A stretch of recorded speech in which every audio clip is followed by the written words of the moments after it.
Ce son-là, vous vous en souvenez, dans la cour de récré, l'époque des toupies Beyblade. Rien qu'avec ces petits sons, j'ai rappelé des souvenirs à beaucoup d'entre vous. Les combats à l'école, les animés à la maison, Timothée qui s'est fait découper la carte sourcilière par Pegasus, des moments mémorables que toute une génération a connus. Alors qu'au départ, ce n'était que quelques toupies en plastique. Mais aujourd'hui, ça fait des années que je n'ai plus entendu parler de Beyblade.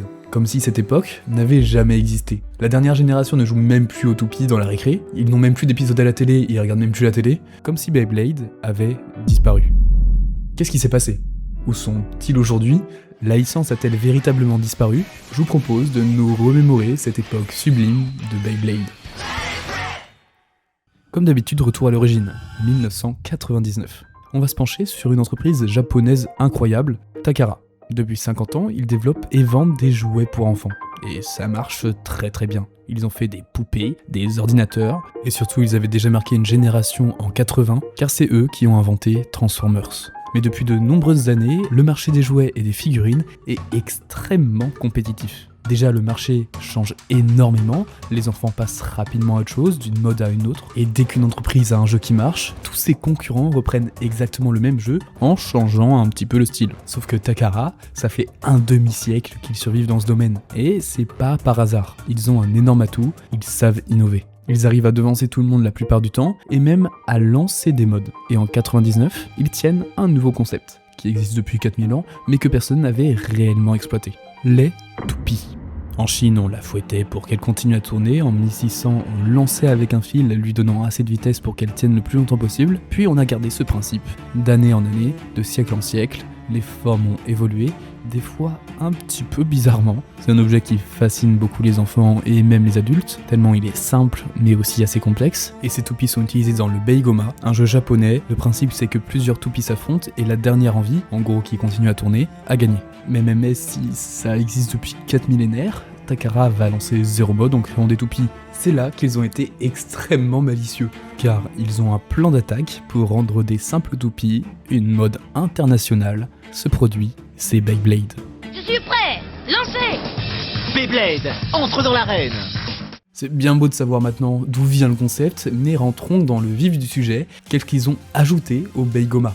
De la personnalisation. C'est pas juste peindre un kanji au-dessus ou faire peindre une toupie en vert fluo. En fait, on la construisait véritablement. Chaque toupie est composée de 3 parties interchangeables. Et bien sûr, les parties sont pas exactement pareilles, chacune a des formes et des couleurs différentes. Et chaque toupie était dans une de ces catégories, l'attaque, la défense, l'équilibre et l'endurance. Par contre, la plupart des enfants utilisaient les toupies d'origine, telles que Dragoon ou Pegasus, pour citer les plus connus. Et franchement, c'est normal parce que chaque toupie avait un nom. Il y avait un véritable lien avec sa propre toupie.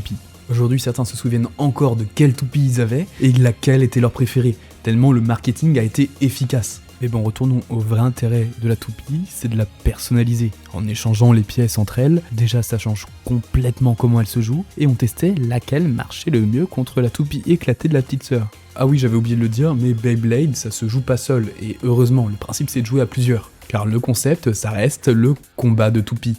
On avait tous des arènes plus ou moins officielles qui permettaient de faire combattre notre sublime Pegasus optimisé face à la toupie de notre adversaire. Hyper vitesse, et c'est bon, le combat commence. On passait des après-midi à y jouer, et dans les cours de cré, même sans arène, il y avait forcément un coin avec un petit peu moins d'obstacles au sol pour organiser des combats un petit peu clandestins. Et franchement, c'est incroyable d'enchaîner des combats en tentant de lancer différemment la toupie pour duper l'autre et gagner un maximum de fois. Et vous vous en doutez bien, quand les toupies sortent, c'est un phénomène au Japon. Les enfants sont amadoués par Beyblade, sauf que pour l'instant, ce n'est qu'un succès temporaire. Parce qu'il suffit que la concurrence se lance aussi dans les combats de toupies pour que Beyblade ne soit plus qu'un jouet parmi tant d'autres. Mais Takara avait tout prévu et avait une dizaine de coups d'avance sur tous les autres. C'est beaucoup 10. Et si vous voulez un petit coup d'avance sur les vidéos, il suffit de rejoindre Instagram. Bon, on retourne à Beyblade. En fait là, comment ils vont faire pour se distinguer d'une flopée de gens qui copient les toupies ? La réponse, c'est de ne plus vendre des toupies. Ouais, c'est assez paradoxal, pourtant c'est ce qu'ils vont faire. Beyblade ne sera plus seulement une simple toupie, mais un monde à part entière. Vous vous rappelez, les toupies ont chacune un nom différent. Et bah c'est pas pour rien, car tout comme des figurines, elles sont des personnages à part entière. Un projet se cache en réalité derrière ces simples toupies. Le projet de transformer Beyblade en une véritable marque. Quelque temps après la sortie des premières toupies, on voit apparaître dans un magazine ces pages.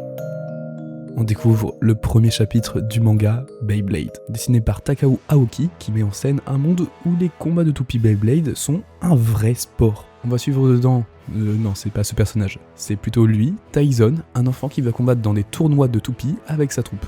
Les combats de toupies sont exactement comme le principe des jouets, sauf que là les toupies possèdent en plus de ça des attaques devenues iconiques, ce qui rendait encore plus passionnant les combats. Les chapitres ont continué à être publiés sur le magazine jusqu'à fin 2004. Mais bon, ça vous empêche pas de les lire aujourd'hui parce qu'ils ont été compilés dans une série de 14 mangas. Maintenant Beyblade était plus qu'un simple jeu, ils avaient obtenu une histoire. Des enfants n'achetaient plus simplement des toupies pour combattre, mais plutôt pour obtenir leur Beyblade favorite qui sont dans le manga. Et je pense que la toupie la plus populaire à cette époque était Dragoon parce que c'était celle que possédait Tyson dans le manga. Mais en réalité, ce n'est pas le manga qui a rendu aussi populaire Beyblade au Japon. Par contre, ce qui a propulsé Beyblade découle du manga. C'est le dessin animé. 2 ans après le début des publications des planches, on verra apparaître sur la télé japonaise ses premières images. Ils ont vraiment adapté l'histoire du manga en animé. Et ça se comprend, ils avaient déjà un bon scénario avec le manga, donc pourquoi en créer un nouveau ? Et dans les années 2000, la télévision était le média que tous les enfants regardent. Ils ont réussi à passionner de nouveaux fans. La série de dessins animés originelle est divisée en 3 saisons, Beyblade, Beyblade V-Force et Beyblade G-Revolution. Tout le long, on suit exactement les mêmes aventures que le manga, avec Tyson qui évolue au fur et à mesure des saisons. Et la série a été doublée dans d'autres langues, notamment le français, donc oui baguette croissant. Et pour les autres pays, il n'en fallait pas plus pour que tout le monde ait envie d'acheter ces toupies. L'envie de faire des combats comme Kai et Tyson était devenue une obsession. En seulement quelques épisodes, Beyblade a conquis le monde entier.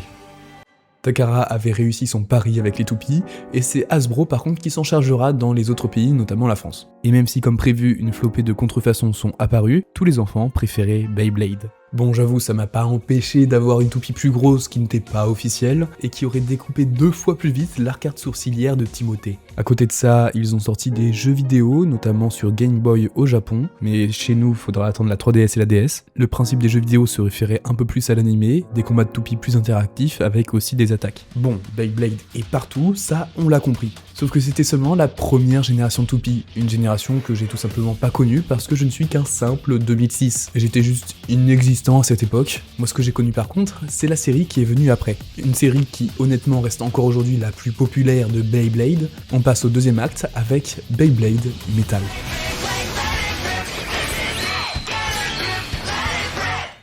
Pour ça, on va revenir au manga. 4 ans après la fin de la première série, le premier mangaka a passé le flambeau à Adachi en 2008. Cet Adachi, il écrira une toute nouvelle aventure dans le monde Beyblade. Sauf que là, on n'est plus sur des simples toupies, tournois régionaux, etc., mais sur une histoire du monde bien plus profonde. On apprend dedans que les toupies proviennent d'une météorite, et on suivra le seul, le grand et l'unique Ginka, et sa toupie iconique, Pegasus. Par contre, c'est encore un enfant qui créera une bande de gosses pour combattre à des tournois. Sauf que cette fois, il y a un véritable enjeu. Ryuga, le grand méchant, possède une toupie extrêmement puissante. Ils vont devoir obtenir un certain nombre de points pour participer à un tournoi et vaincre Ryuga, qui s'y trouvera. Ça, c'était uniquement la première saison, car il y a aussi eu Metal Master, Metal Fury et Shogun Steel. Mais la grosse nouveauté graphique par rapport à la première génération, c'est la 3D. En fait, toutes les scènes de combat entre les toupies n'étaient pas simplement des dessins, car c'était des animations 3D. Et dans ce que je me souviens, ça a été le premier animé que j'ai vu qui a fait ce style d'animation mi-3D, mi-2D. À l'époque, je m'en rendais vraiment pas compte. C'est plus tard, je me suis dit, oh là là, mais en fait, c'était incroyable. Franchement, l'animé était au même rang que Pokémon pendant une partie de mon enfance. Je me souviens même avoir été traumatisé par un épisode juste parce que Ginka enlevait son fameux bandeau. Je ne pouvais juste pas voir Ginka sans bandeau, c'était pas possible dans ma tête d'enfant. La série a eu encore plus de succès que la première à l'international. Et surtout, ils ont sorti en coordonnée une nouvelle gamme de toupies Beyblade. Cette gamme va passer au niveau supérieur, plus de plastique et bonjour le vrai métal. Les toupies seront mieux designées et entourées d'une sorte de couronne de métal. Et ça va permettre que quand les toupies se contactent, de faire beaucoup plus de bruit. Pas simplement un bruit de plastique qui se cogne, mais un bruit de métal, ce qui est beaucoup plus impressionnant pour un enfant. Par contre, c'était pas au niveau de l'animé où il y avait des étincelles de partout, ça serait beaucoup trop dangereux pour de simples petits enfants comme nous. Et d'avoir toute cette mise en scène, ça permettait de prendre les combats beaucoup plus sérieusement par rapport aux toupies en plastique. Je me rappelle à l'époque, à cause de l'animé, tout le monde voulait Pegasus, et toutes ses variantes. Avec tout ça, ils ont littéralement mis entre les mains d'enfants des armes, parce que bon, propulser un bout de métal avec une vitesse aussi rapide qu'une scie, bon peut-être pas aussi rapide mais ça va quand même assez vite, c'est juste tenter de réduire la population et d'accentuer la sélection naturelle. On a quand même eu le droit quelques temps dans la récré à ces toupies, mais bon, ce fameux Timothée qui s'est rendu à l'hosto à cause d'une Pegasus lancée à bout portant, bah en pas une, pas deux, les toupies ont complètement été interdites dans la récré. Malgré tout ça, ces toupies Beyblade ont réussi à rester indétrônables. Par contre, ça n'a pas été toujours tout joyeux, même pendant la période Beyblade Metal. Il y a notamment eu un flop que j'ai un petit peu soutenu, c'est beaucoup moins connu, mais Takara a fait une tentative d'innovation un peu spéciale. En 2012, un spin-off Beyblade nommé Beyblade est sorti, où ils ont remplacé les toupies par des toupies à 90 degrés. Ouais, c'est premier degré, simplement des roues. L'animé, franchement, je l'ai jamais vu, donc je peux pas donner mon avis. Par contre, j'ai eu une Beyblade enfant. Et désolé papa-maman de vous avoir fait dépenser 10 € pour ça, car c'est une abomination du mal. Il y a simplement 0 combat. Déjà, trouver une personne avec une Beyblade, c'est compliqué, mais combattre avec une roue de voiture miniaturisée qui roule même pas droit, bah oui, elle est restée au fond du placard tellement longtemps qu'elle est dans le même état de décomposition qu'Ubisoft. Heureusement, ils ont abandonné cette série de jouets pour se concentrer sur la troisième vague de Beyblade, Beyblade Burst. 2015, une nouvelle génération pointe le bout de son nez. Après 4 saisons avec Ginka, ils ont repris un nouveau personnage principal, sans rapport avec le précédent, Walt Aoi, ou Aoi, ou je sais plus comment ça se prononce. On reprend le concept des enfants qui s'affrontent dans un club Beyblade et qui finiront par participer au tournoi national. En réalité, c'est un peu une copie simplifiée de la première série. Bien sûr, la gamme de toupies Burst fait son apparition en même temps dans les magasins. Des toupies bien mieux designées et plus colorées que les précédentes, mais la nouveauté principale est l'explosion. Ah non, ils sont pas passés des lames aux explosifs, sinon adieu Timothée. En gros, maintenant, au lieu d'éjecter de l'arène ou simplement de faire épuiser l'autre, on peut aussi l'exploser. En fait, la toupie va se disloquer en combat si elle prend un coup assez fort. On est toujours sur quelque chose d'assez cinématique, d'assez épique pour l'enfant, mais ils ont aussi réglé d'autres petits détails, comme baisser la dose de métal, pas une mauvaise idée. Sauf qu'en réalité, c'est à partir de ce moment-là que mon histoire avec Beyblade s'arrête. L'animé, j'ai regardé quelques épisodes à l'époque, ça ne m'avait pas du tout plu, et j'avais aussi un petit peu grandi. Je n'ai pas eu envie d'acheter des bursts en magasin, je gardais mes anciennes toupies, et ce ressenti de se lasser de Beyblade n'était pas seulement sur moi, mais de façon assez générale. Je n'ai plus jamais vu quelqu'un dans mon entourage jouer à Beyblade, et vu qu'on s'est lassé un peu de l'animé, ils auraient pu rapidement passer à autre chose. Ce qu'ils n'ont pas fait, ils ont gardé Walt assez longtemps. 2017, Beyblade Burst Evolution. Même scénario avec une échelle supérieure et dans un autre pays avec Walt, toujours. 2018, Burst Turbo, un nouveau personnage qui a comme objectif de vaincre Walt. 2019, Burst Rise, nouveau personnage, un élève de Walt, retour au Japon, à nouveau. 2020, Burst Surge, Walt est devenu numéro 1 au monde et fight de nouvelles toupies plus puissantes. 2021, Burst Quad Drive. 2023, Burst Quad Strike. Vous l'avez compris, ils ont exploité Burst à un point pas possible, toujours en suivant de près ou de loin l'histoire de Walt, un personnage déjà pas tant apprécié que ça. Du côté des toupies elles-mêmes, la série Burst a apporté beaucoup d'innovations pour chaque toupie, des nouvelles mécaniques, des nouvelles techniques de combat. Le problème c'est que c'était des nouveautés pas assez mises en valeur, et qui n'étaient pas représentées sous la forme d'une nouvelle gamme comme ça avait pu être pour Burst ou pour Metal, donc le grand public qui avait été attiré par Beyblade Metal n'a pas forcément ressenti la nouveauté, et fait perdre l'ancienne grande popularité de Beyblade. Est-ce que Beyblade a disparu à ce moment-là ? Et ben en fait c'est un peu plus compliqué que ça. En réalité, Beyblade Metal a eu une énorme popularité, sauf qu'en passant à Burst, la popularité s'est atténuée au fur et à mesure des années, mais pas disparue. En tout cas, pas complètement. Avant de faire des recherches, je voulais conclure sur quelque chose d'assez triste, comme d'habitude, en mode « Oh là là, ça a disparu, OMG, mais souvenez-vous du jeu », et bah là, ça va être un petit peu différent. Parce que Beyblade n'est pas mort. Loin de là.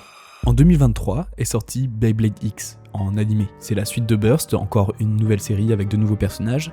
Bon, il n'y a pas de révolution énorme dans l'animé, mais il y a aussi une nouvelle gamme. Elles ont un système de propulsion que les toupies peuvent prendre sur l'arène, mais bon, c'est pas ça aussi qui a fait que Beyblade n'a pas disparu. Ce qui a sauvé Beyblade, c'est plus ça. Ladies, set! 3, 2, 1, go! Oui, c'est eux. qui ont sauvé et sauvent Beyblade en ce moment. Car oui, Beyblade a ses propres tournois et ses propres vainqueurs. Et ça fait peut-être une dizaine d'années. Il y a un champion du monde et toujours des passionnés de toupies, mais aussi des nouveaux qui arrivent un petit peu plus jeunes, parce qu'en réalité ils n'ont pas besoin de grosses nouveautés comme la population. Tout ce qu'il leur faut à cette communauté, ce sont de nouvelles toupies légèrement différentes pour changer un petit peu la méta et les techniques de jeu. Ils ont des chaînes YouTube dédiées, des posts TikTok sur les nouveautés, et c'est pour eux que sortent les toupies. Ils font toujours vivre l'âme de Beyblade. Pour conclure, Beyblade a juste perdu une énorme hype, mais aujourd'hui il continue à évoluer, à créer des toupies, faire des animés et même des jeux vidéo. Ce n'est juste plus l'énorme mode pour tout le monde, mais simplement pour les vrais fans. Et c'est pas parce qu'une mode n'est plus aussi populaire qu'avant que la licence va mourir forcément, donc Beyblade n'est pas mort, c'est juste à vous de vous y intéresser.